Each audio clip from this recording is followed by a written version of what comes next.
thought I heard you get up. Yeah, I'm awake. Sorry, I just can't sleep. Are you thinking about him?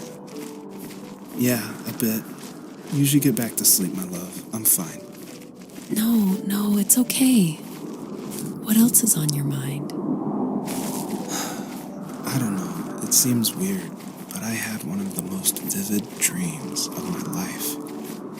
I saw a fox on a snowy mountain, just looking confused and worried. Those eyes. I can't get those eyes out of my head. She was running in the windy snow, looking for something. Do you think it has to do with you and what's been going on? I don't know. It was just a dream, Rachel. They're not meant to make sense. A lot's happened the past couple days, that's all. Well, if you're not going to sleep anyway, you should tell me. I want to hear. All right. So, not far from her home, she followed that path to something unexpected.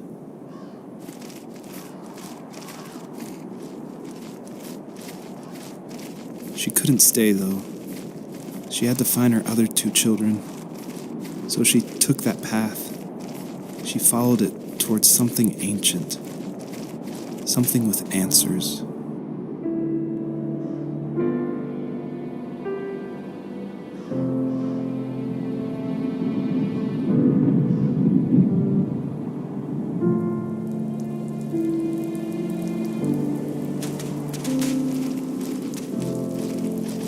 The fox looked high and low, searching for any sign of her cubs. Points of light showed the way to this ancient tree. It was as if each one had a story to tell, all their own. The land was trying to tell my story, too. I felt like I was right behind her the whole time.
As a kid, did you ever do show and tell in your class?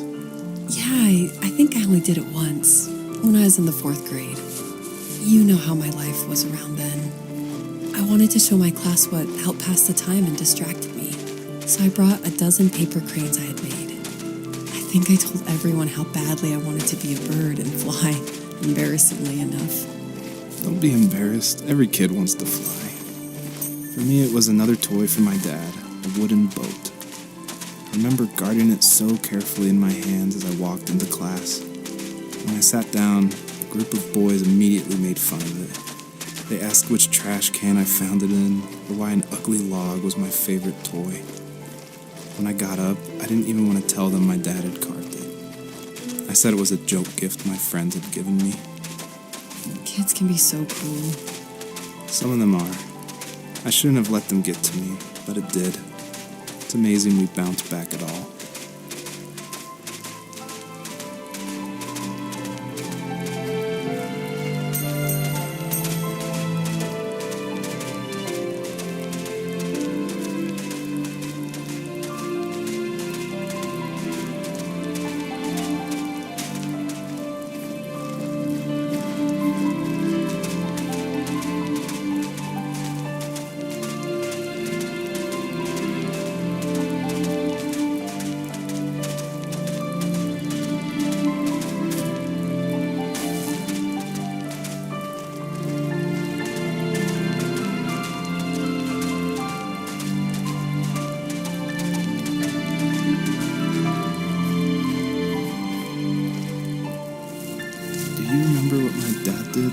carving? Wasn't he like a lumberjack? That's one way of putting it. If wood was a canvas, then a carving knife was his paintbrush. Even after working a 50-hour week, even after his hands were more splinters than skin, he would bring home the nicest piece of Alaskan weeping cedar and make me toys. That wooden train was the first toy I can remember, and I loved it. I just knew from a young age I was going to be a lumberjack, like my father.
Usually those kids would leave me alone, but somehow they could tell I was different.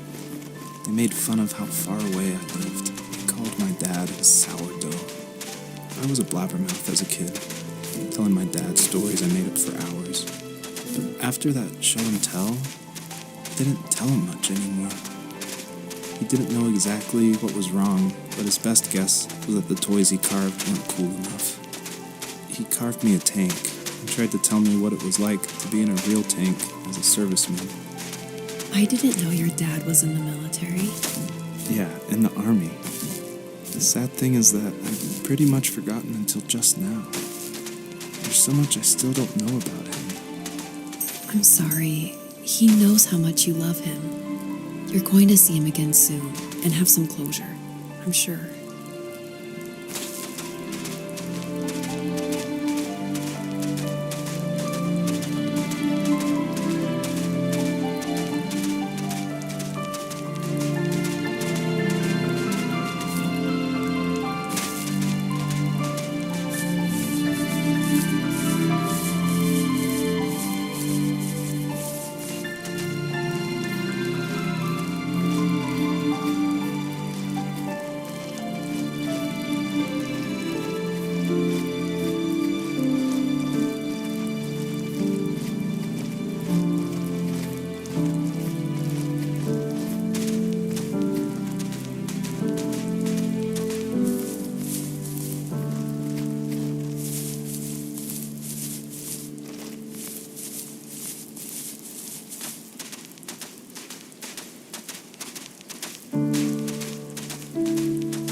older I got, the more I withdrew. I asked myself, why talk to anybody anyway? Why bother when I'm happy by myself? I started drawing a lot, mostly animals I saw in the woods by my home. I then imagined designing my own hideouts with things like TVs and pantries full of chips and cookies. I think that idea of leaving home and drawing blueprints started my career. I found a lot of solace in that. I'm not surprised, but I did the same thing, you know? There's something special about having a place to call your own. And now look at us. Well, if you count renting in an overpriced city. It's as close as we can get for now.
My teenage years were full of sketching, angst, and trouble. I wasn't popular or unpopular. Maybe just forgettable. I guess that gave me a sense of freedom. So I hung out with crazy kids, doing crazy things, even though I mostly just watched the chaos ensue. We did it all, put fireworks in mailboxes, hide roadkill in people's garages, break windows of the barber shop in Anchorage. My dad was furious, but he was so busy working he couldn't do much to stop me from going out. I think being an adult means there's no one to stop you making hard decisions. He had to make a living, and he couldn't be in two places at once. Yeah, I realize that now. But at the time, I was sure he was more interested in growing his business than what was going on with me.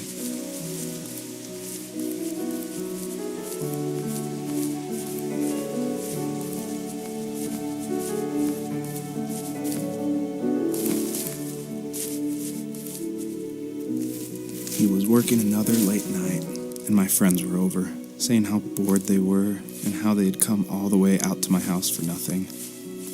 One of them mentioned how that old, ugly beyond belief truck was still in the garage, and how we should take it for a spin. I was only 15, so I kind of fought it for a while. The next thing I knew, we were careening around the mountain path, rocks spitting onto the sides of the cliff, while my dad's cringeworthy bluegrass blared out the speakers. I drove while my friends were in the back of that yellow and purple truck, throwing beer bottles and trash at anything remotely interesting. Felt like I was soaring in the air with borrowed wings. But all good things have endings. A cop outside of Eagle River pulled us over after he saw us in a bottle rocket into someone's yard. What followed was a long night of talking to disappointed adults and feeling smaller than ever.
After he drove me home from the police station, I blew up at him, saying how I never wanted to be like him, how I was going to be someone and leave that hick icebox for good. He just looked forward at the road with tired eyes. I took out that bluegrass tape from the cassette deck and chucked it out the window.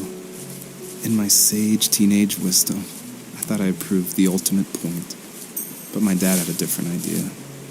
He slammed the brakes, slowly bowed his head while gripping the steering wheel, and finally looked at me.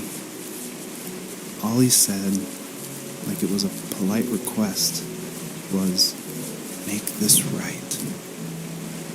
I sat there in silence, fuming, but I eventually got out and combed every square inch of the woods, muttering profanity after profanity. I found it 30 minutes later, near a small waterfall off the road. I went back to the truck, put the wet tape back in, and sure enough, it worked. We didn't speak another word to each other the rest of the night. Wow, I knew you were a crazy teenager, but It's hard to believe, isn't it? It surprises me too. It's like I didn't really know who that kid was back then. I bet my dad thought the same thing over and over. It's almost like he was saying, "Make this right," to himself, more than to me.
my friends would laugh about that night and talk about how crazy it was, and I laughed along, pretending it didn't bother me.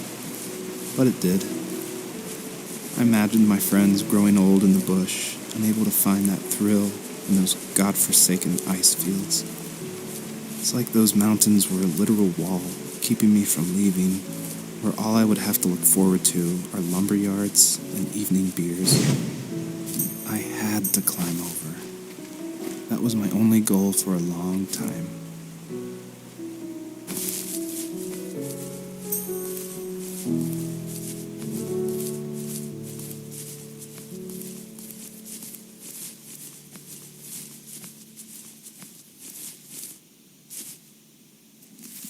If there was some way I could take my love of drawing and turn it into a way of escape, nothing would make me happier. I wanted to create instead of tearing trees down. I wanted to move to the lower 48, not because I hated it there in Alaska, but I hated the idea of it. It's like all of that spite inside me had created this monster which followed me around my whole teenage years. I put so much energy into doing what others didn't expect of me. Why did I do that? There's one fact you're forgetting, though. If you didn't have that fire in you, we probably would have never met. You're absolutely right. Maybe the destination is all that matters in the end. But then why am I awake? Why am I seeing this fox go on her journey? And why can't I stop thinking about my dad?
Even at my most distant, at the times when I detested him the most, he kept reaching out.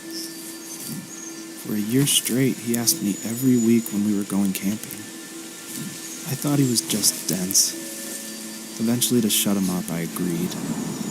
We carried out the worn lawn chairs from the garage and set up a cinder block campfire at the site we'd always used behind the house. We walked down the mountain path, talking in the warm sunshine we only got a couple months of the year.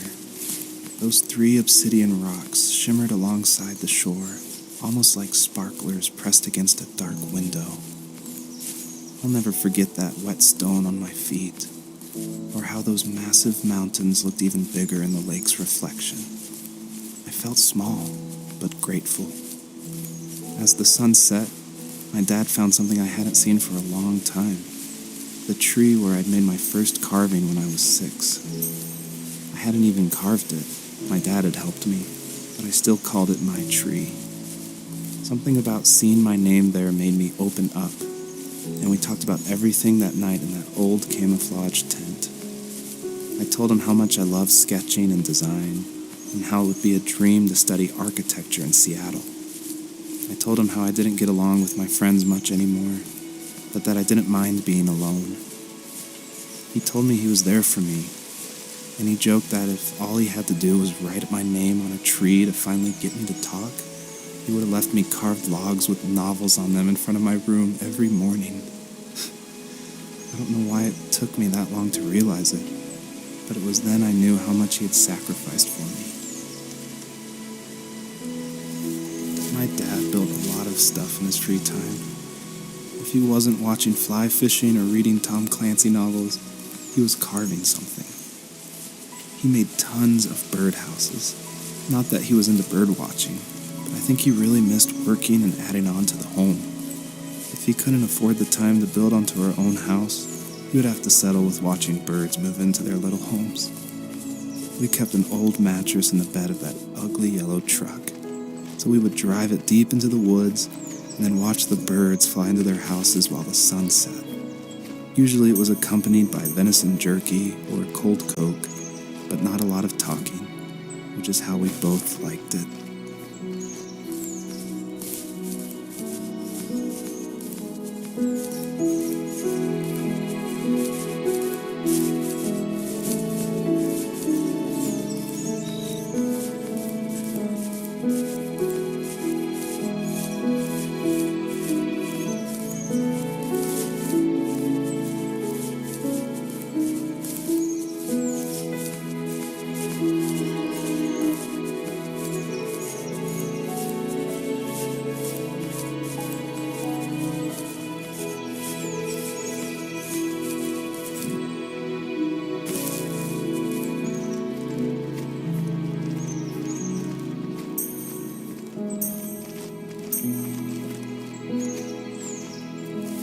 We were happiest underneath the evergreens. We decided it was time to finally map out the hundreds of acres we lived on just to pass the time during the summer. He was only free in the evenings, so I would spend the day wasting time on dial-up internet and sketching, and then we would rush into the woods, pen and map in hand, before evening fell. Sometimes the aurora borealis would cast a cold green glow on the mountainside, and we would finish our route underneath a twilight sky. Sometimes I was lonely during those summer days, but there was comfort in the routine. A lot of teenagers aren't looking for the daily grind, though. There's nothing wrong with wanting to get out, to leave your childhood home. You wanted to progress, to make something of yourself. Yeah, you're right. That house. I'm sure it's the same as how I left it. But then why does it feel so different?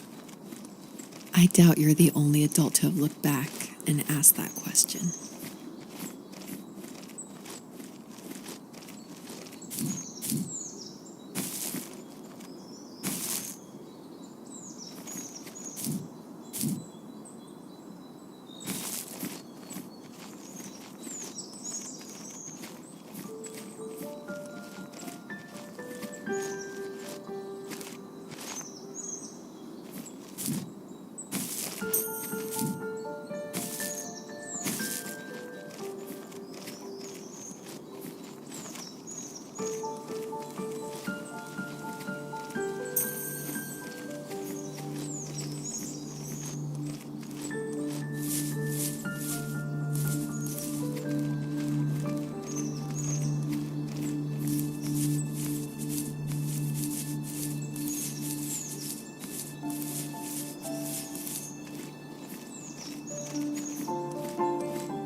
perpetrator stood nearby, unfazed, like nothing was wrong. My dad is dead, and he's never coming back, Rachel. I can tell you these stories, but I can never reminisce with him again. He can never hold a grandchild that we'll probably never be able to have. I can never talk to him again, and I'll never be able to say I'm sorry for everything.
Just can't talk about this anymore. Good night.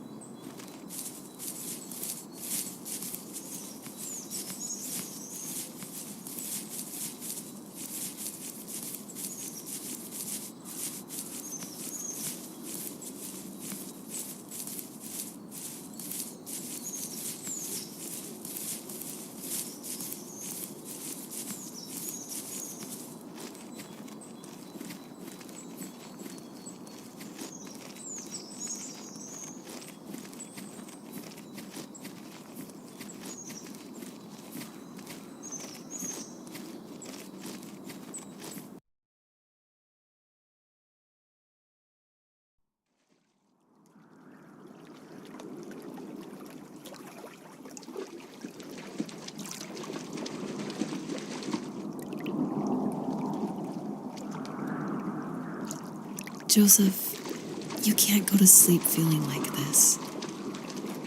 I'm sorry for everything, and I know you need space, but I'm here for you. You don't need to feel so lost. Joseph, have I ever told you what my mother was like?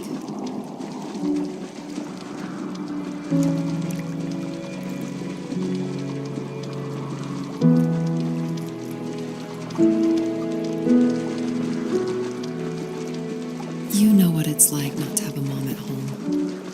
And you know how hard that made my childhood. What helped me was watching the birds in the morning before the school bus came. I thought that my mother was one of those birds, and it made me want to be free like her. My mom taught me how to fold origami cranes while she was in the hospital. So I told myself I would fold one every day until I could fly myself. I think we both have always loved animals, and for me that love started with a dog. Sometimes this Rottweiler would come up to our property line and wait at the fence for me, but only once in a while. I was sure to check every day immediately after school, and it usually ended in disappointment. I would even steal money from my passed-out dad just so I could buy these off-brand dog biscuits. Even when she did stop by, she never went beyond the fence. Why was she so scared?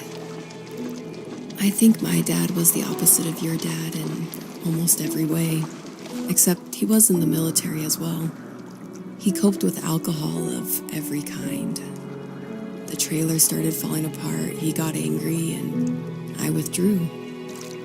More and more, I became the weird, quiet kid who made lots of origami birds and carried dog biscuits around. I think we were pretty similar when it came to being the weird kids. And that same sincerity in college was one of the reasons I was so drawn to you. Life got worse and worse, and at one point, I really didn't think I could survive another day with my soul still intact. I had no real friends, let alone neighbors, since we lived in the middle of nowhere. I should have talked to my teacher, but I was scared what he would do if he found out. As I waited for the school bus one morning, I walked around until I found something in an abandoned shed. Something I can't put into words. I summoned courage I didn't know I had, and I broke into my dad's room and found the key to the shed where he had locked my bike. I'll never forget that feeling. The wind rushing by my ears as the sun rose over fields of wheat. I was flying for the first time. I biked as far as my legs could take me until I found a house that felt friendly and that felt like home. Those strangers helped me in so many ways. And if it wasn't for them, I wouldn't have found my foster family. And if it wasn't for my parents, I wouldn't have met you. You have strength, Joseph, and you're not as alone as you think. It's all just so pointless. Just waiting for life to happen. It's like having the home I always wanted is cursed out of my reach. The thought of being a parent myself. How could I do that when I couldn't even be a good son? I'm sorry. I know what you're saying. I just don't know how things will work out. These quiet hours will turn into years. We'll wonder which roads passed us by. Then we'll forge a new road together. Besides, I discovered for myself that one fateful morning where any hopeful road leads to. There may be thorns in this, but it always leads to the same thing. And what's that? Family. I'm so glad that you're part of my family, Rachel. And I'm glad you're part of mine.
The fox knew her last cub would be waiting for her at the first tree.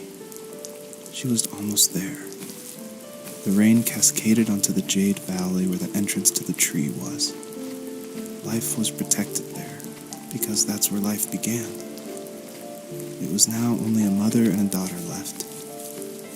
Items from my life still dotted the ground as she moved closer to her destination and destiny.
Super supportive with my college plans.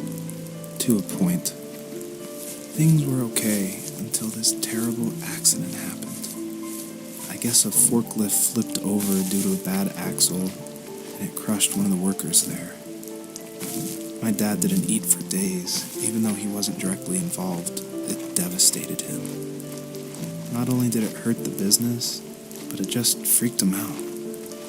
He would talk in his sleep, muttering things about firing people and saying sorry. One fateful day, he approached me, said that since my school search wasn't going well, I should finally be a man and take over the family business. He said one day he was going to die, and that all of his work, sacrifice, and even that man's life would be wasted in vain. I just lost it. Teenage me just exploded at the thought. I screwed up. I said things I shouldn't have. He was having a crisis, and I pretty much spit in his face.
Was that the last time you talked to him?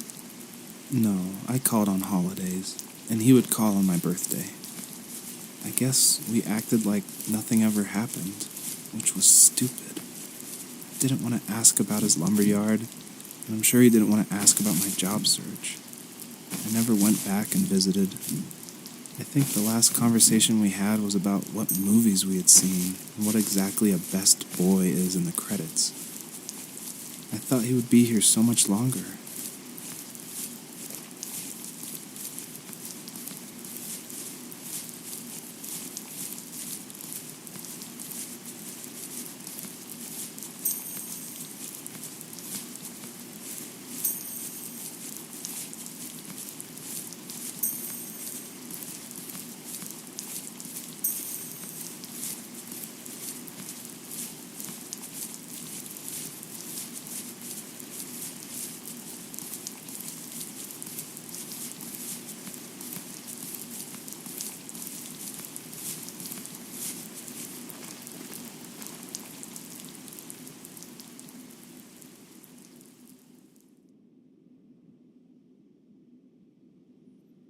In the distance, the first tree illuminated the wasteland. She couldn't go home anymore. She did the only thing she was capable of. Moving forward. My dad died alone in the middle of the wilderness. I should have been talking to him more. I should have done a lot of things differently. If the first tree on earth brought life with it, if it taught the birds to sing and fly and showed saplings how to grow, what could it do for us?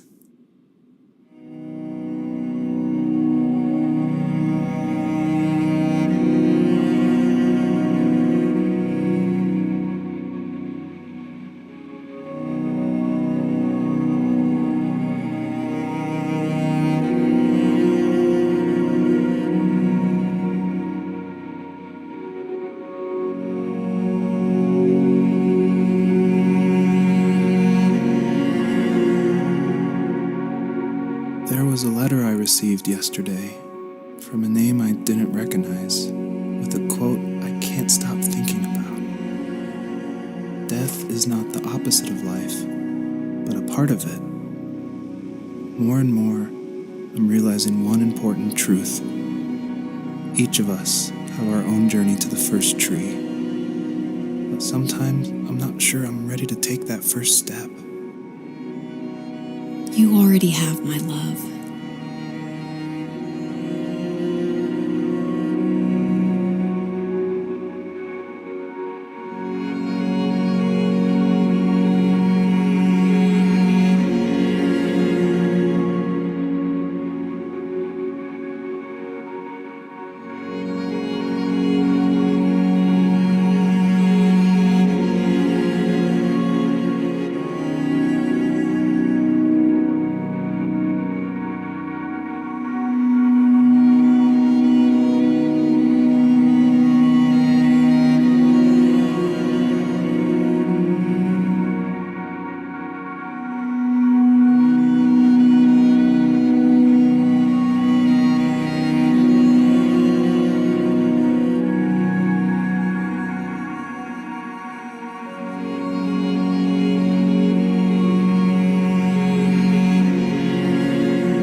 Distraction from tomorrow.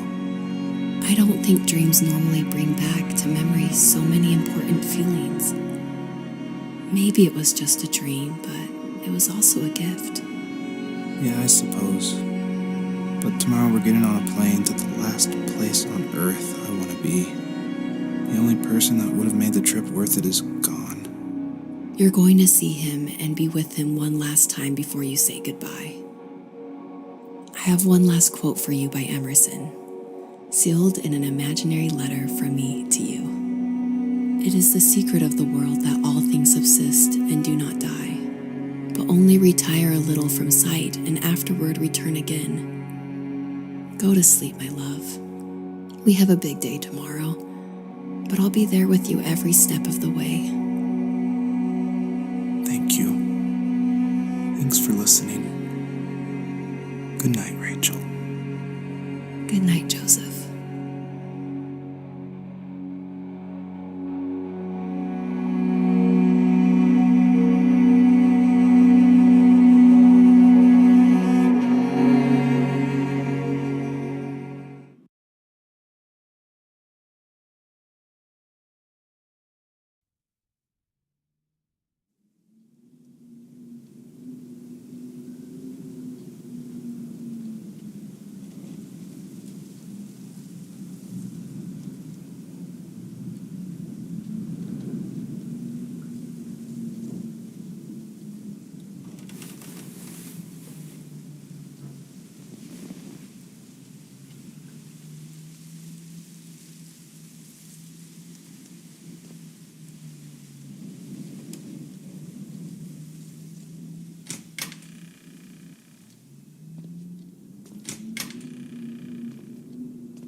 hell?